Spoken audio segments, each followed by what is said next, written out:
Hi everyone, welcome to English class today. Today we're going to be beginning the short story Cask of Amontillado by Edgar Allan Poe. It is one of my favorite short stories. I think you guys are really going to like it. So we're going to talk about some important stuff before we start, and then we're going to actually start reading together, and I'll give you a little explanation. I just want to make sure that everyone gets the exposition of the story figured out before you go on and read the rest of it by yourself. So if you could get out a place to take notes, I want you to jot a few things down. And then also we're going to be reading the story on the hub. So you should have the story pulled up. That way you can read along with me. It's in the week 6 folder. Okay, so here we have a few things that you need to have written down in your notebook. The title is The Cask of Amontillado. There are 2 characters in this story. It is not full of a huge cast of characters. It's relatively simple. We have our narrator, and his name is Montresor. That's his last name, like his family name.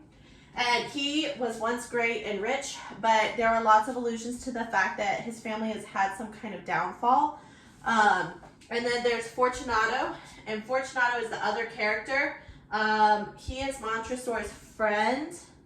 As you can see, friend, I put that in quotation marks.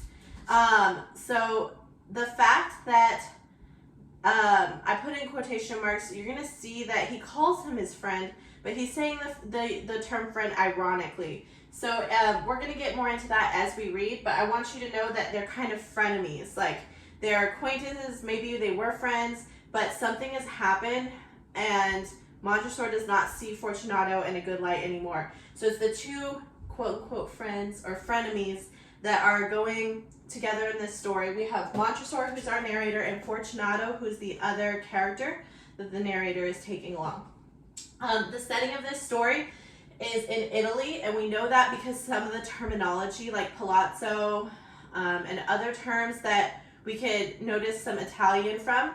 And it takes place during Carnival, which is sort of like Mardi Gras. It's a big time of celebration where everyone's dressing up and they're partying and they're drinking wine, and so they're staying out all night. So we have people wearing all kinds of costumes, and so that adds to the setting for sure, because they're not just in regular clothes when this is happening. They're literally wearing like jester costumes and capes and things like that, which adds some flair to the imagery of the story. And then the other part of the settings that we've talked about from our vocabulary was the catacombs. So catacombs are the creepy type underground graves, like mass graves, where there will be lots of dead bodies and skulls and skeletons. And so in this story, the catacomb for the family is underneath the house. And so it's kind of creepy because you would be like living in your house, and down beneath you in the cellar would be where they would keep your dead ancestors. So that's a really creepy setting. Low light, they keep talking about the flames, and they're using like torches for light, so you can picture like the fire kind of like dancing, creating shadows, surrounded by skulls and skeletons. It's a perfect story for October and Halloween time. So we are going to read page 1 together. I'll stop after the important parts and give a little bit of explanation. And I need you to read along with me, so make sure you have that story pulled up on the hub. And then you're going to read the other pages by yourself. So we're going through the first page together so that you know what's going on, because it's a little bit difficult, but y'all can do it. I know you can. The Cask of Amontillado by Edgar Allan Poe. The 1,000 injuries of Fortunato I had borne as best I could, but when he ventured upon insult, I vowed revenge. Okay. So there's this guy, the narrator, and Fortunato, it says Fortunato has injured the narrator 1,000 times. We're not talking about physical injuries. We're talking about like insults or slights or something that Fortunato has done wrong to Montresor, the narrator. And so the narrator vows to get revenge on Fortunato for the thousands of injuries he had called him. So when we were talking about revenge the other day with our discussion board, that is a topic that we're going to see reoccurring in this story for sure. You who so well know the nature of my soul, will not suppose, however, that I gave utterance to a threat. So he says, I didn't outright threaten him. At length I would be avenged. This was a point definitively settled. But the very definitiveness with which it was resolved precluded the idea of risk. I must not only punish, but punish with impunity. So he says, like, I didn't threaten him. It's a long game. Like, I have a plan, and I'm going to make him pay. Impunity means, like, he's going to be harsh in his revenge towards Fortunato. A revenge is unredressed when retribution overtakes its redresser. It is equally unredressed when the avenger fails to make himself felt as such to him who has done the wrong. So he says, like, I'm not going down for this. If you're trying to take revenge and the person doing it gets in trouble, then it's not good. It's not revenge. So he's like, I'm going to go unpunished, and I'm going to make him feel all the pain that he has made me feel. Now, do we know what Fortunato has done to Montresor? No, we do not.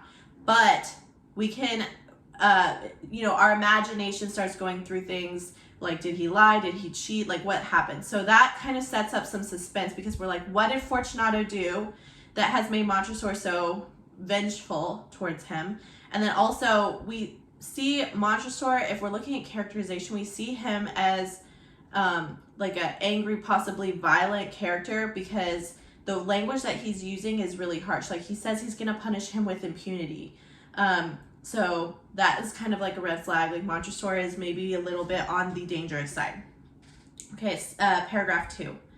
It must be understood that neither by word nor deed had I given Fortunato cause to doubt my goodwill. I continued, as my wont, to smile in his face, and he did not perceive that my smile was now at the thought of his immolation. So this is the part where we're really getting characterization for Montresor.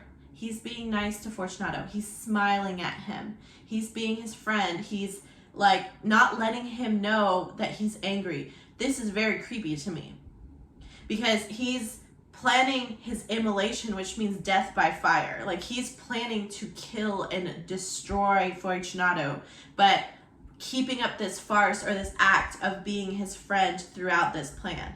That is two-faced to a level that is maniacal, maybe a little bit crazy, maybe a little bit, just extremely violent, two-faced, and insidious, deceitful, etc. I'm going to take my glasses off because I'm getting a bit of a glare. Okay, hello there. Paragraph 3. He had a weak point, this Fortunato, although in other regards he was a man to be respected and even feared. He prided himself on his connoisseurship of wine. Few Italians have the true virtuoso spirit. For the most part, their enthusiasm is adopted to suit the time and opportunity, to practice imposture upon the British and Austrian millionaires. In painting and gemmery, Fortunato, like his countrymen, was a quack. But in the matter of old wines, he was sincere. In this respect, I did not differ from him materially. I was skillful in the Italian vintages myself, and bought largely whenever I could. Okay, we talked about this wine vocabulary last class, but basically he's saying Fortunato loves drinking wine and collecting old wines. And this could be a really expensive hobby that rich people might have. So, and he prided himself on being knowledgeable. So this was like a bragging right that Fortunato has.